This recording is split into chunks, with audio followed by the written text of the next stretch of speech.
Toastmaster, gentlemen and guests. So, this task of regaling you with this story of when I was a protege.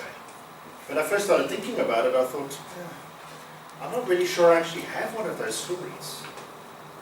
I mean, when I first started working at the Surveyor General's office, there was certainly, I think, a Warren Curtis. And he helped me a lot in terms of skilling me up and training on the software and understanding the maps and things that I was capturing on that. But I wasn't so sure that that was necessarily a protege relationship.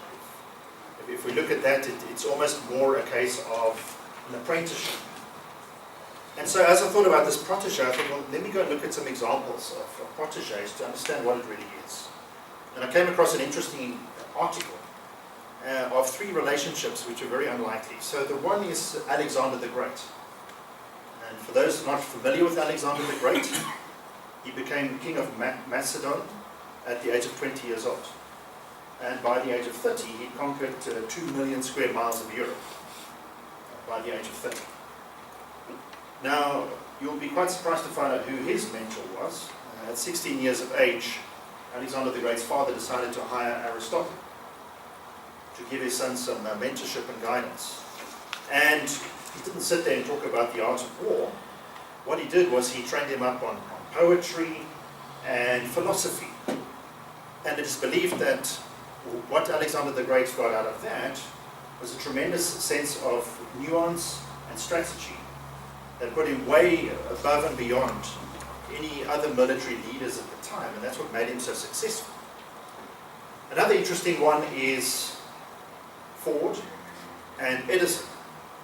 So Ford is obviously famous for production cars and the use of production cars. Thomas Edison for the light bulb, or perfecting the light bulb.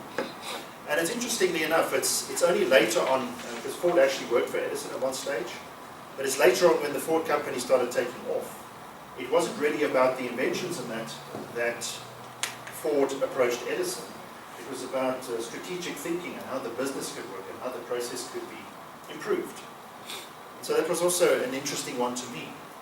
And then finally, Mrs. Duncan and a certain Oprah Winfrey. So Oprah Winfrey, she started off the whole daytime talk show phenomenon. So there was nobody that could go and tell her about that. But Mrs. Duncan was her school teacher. And in school, Mrs. Duncan encouraged Oprah Winfrey to read and read and read, but also to use her sensibilities. And you've got to bear in mind, Oprah Winfrey is probably still the only black female billionaire in America. And so, because this teacher took all this extra time and built into Oprah Winfrey, she didn't actually become a reader, but she became this talk show host that had this tremendous sense of wanting to get to the bottom of a story and was very compelling. And so, this made me think, what are the commonalities really in this relationship? And it's certainly not just a matter of saying, here is a craft, and I'm going to help you to perfect that craft. So to my mind, certainly that falls more into the mentorship. Or perhaps to say, I'm in a certain profession, and I'm going to engage with someone that's been somewhere in that profession. You might put that sort of in the coaching mold. And really where I find the protege and mentor relationship comes in is that when you have somebody that sees something in you that you don't necessarily see in yourself. So it's not necessarily something that's part of your career path at the moment, but they see your potential and they're able to bring that out in you. And so after a while, and I thought about it, I had to give some credit to my old boss in Cape Town, Kevin Buret. And he was the general manager, so he had to go around selling.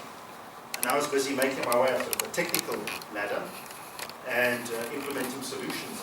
So one day, he called me into his office, and he said, Adrian, I think you should try selling. And I thought he was absolutely mad. Because to me, a salesman was a Smous, a con artist. You were trying to trick somebody into buying something they didn't want to buy. You were basically a B-grade con man. And, these are excellent characteristics for a politician.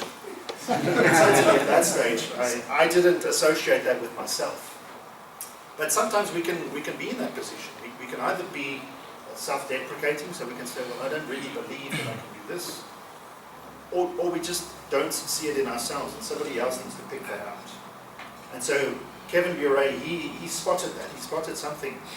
And really that relationship, it wasn't so much about academic knowledge or transfer, but it was about him convincing me that what I was doing was trying to solve problems for people.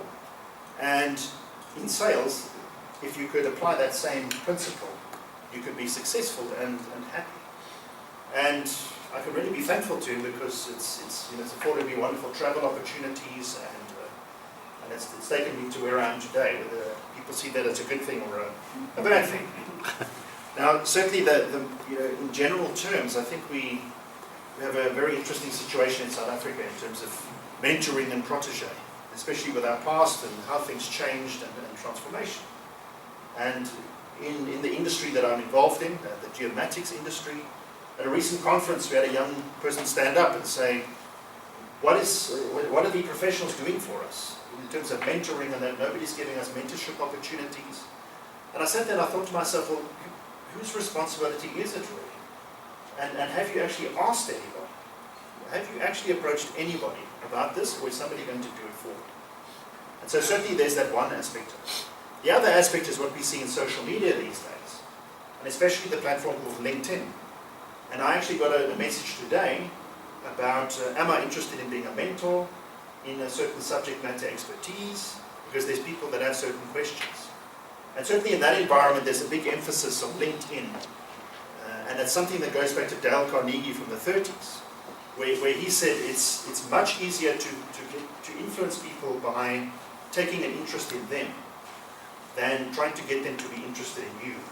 And certainly it's a big phenomenon on the LinkedIn platform, which is a business platform, where the idea is that you don't come and say, I'm great in that, you give ideas, you give out information, and in that way you get people to follow you, and that's how you develop this circle.